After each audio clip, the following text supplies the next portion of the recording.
안녕하세요. 한의사 노윤주입니다. 고혈압 환자분들 중에 수축기 혈압은 높고 이완기 혈압은 낮으신 분들이 많으시죠. 특히 노인분들 중에서 앞에 있는 수축기 혈압만 높고 뒤에 있는 이완기 혈압이 낮은 경우가 많을 거예요. 앞에 혈압은 고혈압 기준에 해당하고 뒤에 혈압은 저혈압 기준에 해당한다면 과연 고혈압일까요? 저혈압일까요? 오늘은 이렇게 맥압 차이가 큰 고혈압에 대해서 알아보려고 합니다. 맥압은 최고혈압 빼기 최저혈압, 수축기 혈압 빼기 이완기 혈압을 의미합니다. 정상혈압 기준을 120에 80으로 두고 있기 때문에 맥압이 40 정도일 때를 정상 기준으로 두게 됩니다. 그런데 노인 환자분들은 수축기 혈압은 높고 이완기 혈압은 낮은 경우가 많기 때문에 맥압 차이가 큰 분들이 많아요. 이런 상황도 고혈압에 해당하고 심혈관계가 어떤 병리적인 상황이 있음을 의미하게 됩니다. 수축기 혈압은 심장이 수축할 때 혈압을 말합니다. 심장이 수축해서 동맥을 혈액으로 내보낼 때 발생하는 최고 혈압을 수축기 혈압이라고 하는데요. 표준적인 성인 기준으로 수축기 혈압의 정상 기준을 120이라고 하는데 이 정도의 힘은 수은기둥 120mm, 즉 12cm를 들 수 있는 압력을 말합니다. 심장에서 이 정도 힘으로 혈액을 밀어낼 수 있어야 심장부터 뇌, 오장육부, 손끝, 발끝, 피부의 전신으로 혈액이 보내 있다라는 의미가 됩니다. 이완기 혈압은 심장이 이완될 때 혈압을 말하는데요. 심장이 이완되면 심장으로 혈액이 들어오게 되는데 이때의 혈압을 의미하게 됩니다. 표준적인 성인 기준으로 이완기 혈압의 정상 기준은 80이라고 하는데요. 심장이 수축을 통해 발끝까지 전해진 혈액이 다시 상행해서 심장으로 들어와야 되기 때문에 심장이 이완했을 때도 적정 수준의 혈압이 유지될 수 있어야 합니다. 그게 80mmH 정도라는 의미이고요. 즉, 전신으로 순환한 혈액이 심장으로 들어오기 위해 동맥의 적정 수준인 혈압이 항상 유지가 되어야 된다는 거고 이것이 이완기 혈압 80이 됩니다. 많은 분들이 수축기 혈압, 이완기 혈압 각각의 수치만 적정 수준이면 건강한 혈압을 가지고 있다고 생각하시는 경우가 많아요. 하지만 맥압이라는 개념도 꼭 알아두셔야 하고 맥압이 적정 수준인 것도 건강한 심혈관계를 위해서는 꼭 필요합니다. 왜냐하면 이것이 동맥경화와 큰 상관성이 있기 때문인데요. 맥압을 크게 만드는 가장 큰 원인이 바로 동맥경화입니다. 동맥경화는 동맥벽이 경화된다, 딱딱해진다 라는 의미예요. 혈관이 좁아지고 혈관 탄력이 떨어진 상태를 동맥경화라고 합니다. 심장이 수축할 때, 펌프질 할 때 동맥경화가 있는 분들은 혈관이 충분히 확장되지 않고 단단한 혈관벽에 부딪히면서 저항이 발생하기 때문에 수축기 혈압이 높아지게 됩니다.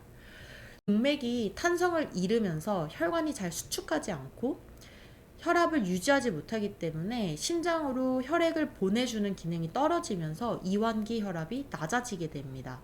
수축기 혈압은 높아지고 이완기 혈압은 낮아지기 때문에 바로 맥압이 크게 됩니다. 경화는 노인들의 경우 노화로 인해서 나타나는 경우가 많습니다. 혹은 오래전부터 고혈압이 있어서 지속적으로 높은 혈압이 혈관 내부를 손상시키면서 동맥경화가 진행된 경우도 있습니다. 고지혈증이나 당뇨병, 흡연, 비만도 동맥경화를 악화시키는 한 요인이 됩니다. 우리가 고혈압을 치료해야 되는 이유가 협심증, 심근경색, 뇌졸중, 심부전 같은 이런 큰 병을 예방하기 위해서인데요. 동맥경화가 있을 때도 이런 병들의 위험성이 아주 높아지기 때문에 우리는 맥압이라는 개념에도 특별히 관심을 가져야 합니다. 그럼 맥압이 클 때는 어떻게 치료해야 할까요? 일반적으로 맥압이 클 때도 수축기 혈압이 높다면 고혈압 약을 통해 치료하는 경우가 많습니다. 하지만 환자분들을 보면 고혈압 약을 통해서 해결하기 어려운 경우가 많아요. 이유는 고혈압 약은 혈압을 낮추기 위한 목적이지 동맥 경화를 해결하는 약은 아니기 때문이에요. 이런 분들을 진맥을 해보면 맥이 약하고 처지고 쭉 깔려 있는데 그러면서도 혈관벽이 단단하게 느껴지는 경우가 있다. 이것을 한의학에서는 맥이 약한 양맥, 맥이 가는 세맥, 맥이 처지고 쭉 깔린 침맥이 있으면서도 단단한 현맥이 있다라고 표현하게 되는데요. 특히 노인분들에서 이런 모습이 많이 나타납니다.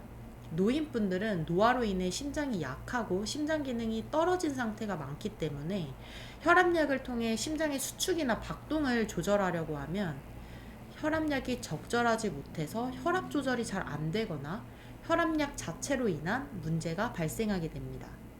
혈압약을 복용하면서 혈압이 저혈압으로 떨어진다거나 혈압약을 복용해도 수치가 조절되지 않는다거나 혈압약을 복용하며 무기력, 피로, 수족냉증, 기상시 부종 같은 증상들이 발생하는 경우가 여기에 해당합니다.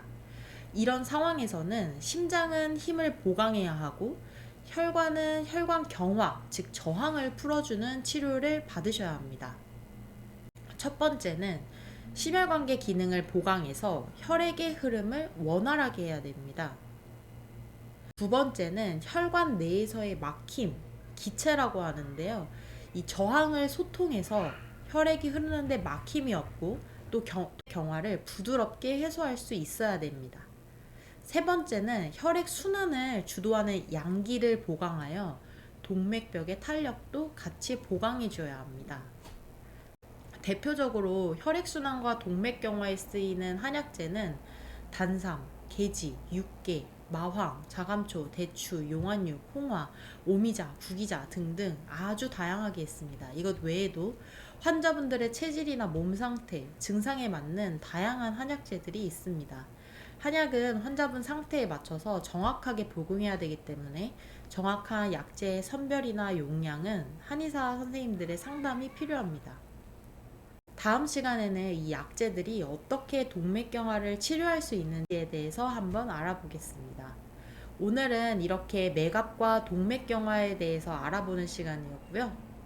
고혈압 환자분들에게 많은 도움이 되기를 바랍니다.